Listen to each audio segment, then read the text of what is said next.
Healthy breakfast সিরিজের প্রথম healthy ব্রেকফাস্টের রেসিপি আজকে তোমাদের সাথে আমি শেয়ার করছি। আজকে আমি তোমাদের সাথে শেয়ার করছি ওট সোয়া টিক্কির রেসিপি, যেটা ভীষণই হেলদি হয়, প্রোটিনে একদম ভরপুর থাকে। তোমরা ডায়েট করলে অবশ্যই এটা কিন্তু খেতে পারো। নিয়েছি 1 কাপ সয়াবিন আর 2 কাপ জল। তারপরে এটাকে আমি গ্যাসে 2 মিনিট ফুটিয়ে নিয়েছি। তারপরে এটা ঠান্ডা হবার জন্য আমি রেখে দিয়েছি গ্যাসের ফ্লেমটা অফ করে। অন্যদিকে একটা মিক্সচার জার নিয়েছি, তাতে 1/2 কাপ ওটস দিয়েছি। যে কাপের পরিমাণে সয়াবিন নেবে সেই কাপের পরিমাণেরই 1/2 কাপ ওটস এখানে আমি গুঁড়ো করে নিয়েছি। এরপর একটা চপারে একটা বড় মতন পেঁয়াজ নিয়েছি, 5 থেকে 6 কোয়া রসুন, 1/2 ইঞ্চি আদা আর একটা কাঁচা লঙ্কা দিয়ে সমস্ত কিছুকে চপ করে নেব। আসলে আমাদের না এখন হাতে সবারই টাইম খুব কম, তাই এইরকম একটা যদি চপার থাকে না, খুব তাড়াতাড়ি এগুলো মানে কাটাকুটি করাগুলো হয়ে যায়। সমস্ত কিছু এখানে কোচানো হয়ে গেছে। এবার একটা থালা নিয়েছি বা প্লেট নিয়েছি, তাতে কুচিয়ে রাখা পেঁয়াজ, কাঁচা লঙ্কা, আদা রসুনটা ঢেলে রাখলাম। এবার কি করব, যে সয়াবিনটা আমি ঠান্ডা করার জন্য রেখেছিলাম, ভালো করে চিপে চিপে জলটা বের করে নিতে হবে। আর এগুলোকেও আমি চপারে অ্যাড করব। এগুলোকে আমি কিন্তু চপ করে নেব, মানে কুচি কুচি করে নেব। তোমরা চাইলে মিক্সিতেও এটা পেস্ট করে নিতে পারো, তবে আমি পেস্ট করিনি। আমি চেয়েছিলাম একটুখানি মুখে লাগবে এরকম টাইপের রাখতে, মানে একটু গোটা গোটা রাখতে।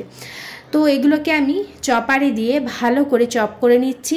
আর এটাও দেখো ভালোভাবে খুব সুন্দরভাবে চপ হয়ে গেছে। এবার যে প্লেটে ওই পেঁয়াজ, আদা রসুন কোচানোটা রেখেছি না, সেই প্লেটের মধ্যেই আমি অ্যাড করে দেবো এখানে সয়াবিনটাও।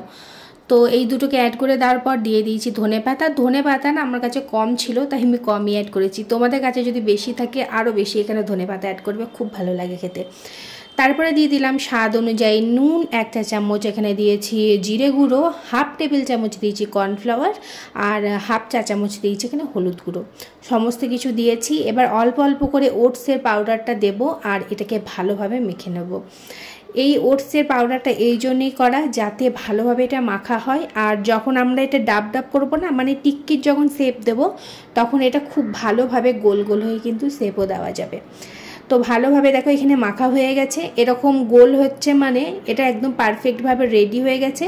তো এটাকে আমি 5 মিনিট রেস্টে রেখে দিয়েছিলাম। 5 মিনিট পর দুটো হাতে ভালোভাবে তেল বুলিয়ে নিয়েছি।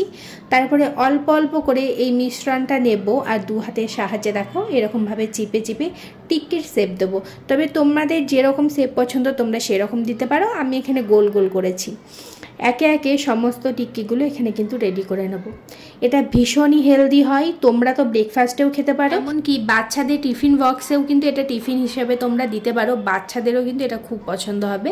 আর তোমাদের ওয়েট লস জার্নিতে এটা তোমরা অবশ্যই অ্যাড করতে পারো। এদিকে দেখো সমস্ত টিক্কিগুলো এখানে রেডি করে নিয়েছি আমি। এবার কি করব, আমি একটা এখানে ফ্রাইং প্যান নিয়ে নেব আর তাতে দিয়ে দেবো এখানে রিফাইন্ড অয়েল। তো তোমরা যদি চাও এতটা তেল নাও ইউজ করতে পারো। আমার তো টোটাল 10টা টিক্কি হয়েছে, তো 10টা টিক্কির জন্য আমি এতটা তেল দিয়েছি। আর এটাকে ডিপ ফ্রাই একদমই করবে না যদি হেলদিভাবে খেতে চাও। আর দেখবে এইটুকু তেল না লেগেই যায় টিক্কিগুলো ভাজতে। তবে তোমরা যদি চাও এতটা তেলও না ইউজ করতে, তোমরা তেল ব্রাশ করেও এটাকে এপিট ওপিট করে সেঁকে নিতে পারো।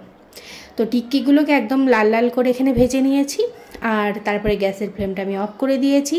এবার এটাকে আমি সার্ভ করে দেবো গ্রিন চাটনি, মানে ধনে আর পুদিনা পাতার চাটনির সাথে নিয়েছি কাঁচা পেঁয়াজ। ব্যাস, এটা একদম রেডি। তোমরা চাইলে এটা বার্গার মানে বানের মধ্যেও দিয়েও খেতে পারো, আবার স্যান্ডউইচের সাথেও খেতে পারো, খুব টেস্টি লাগে খেতে।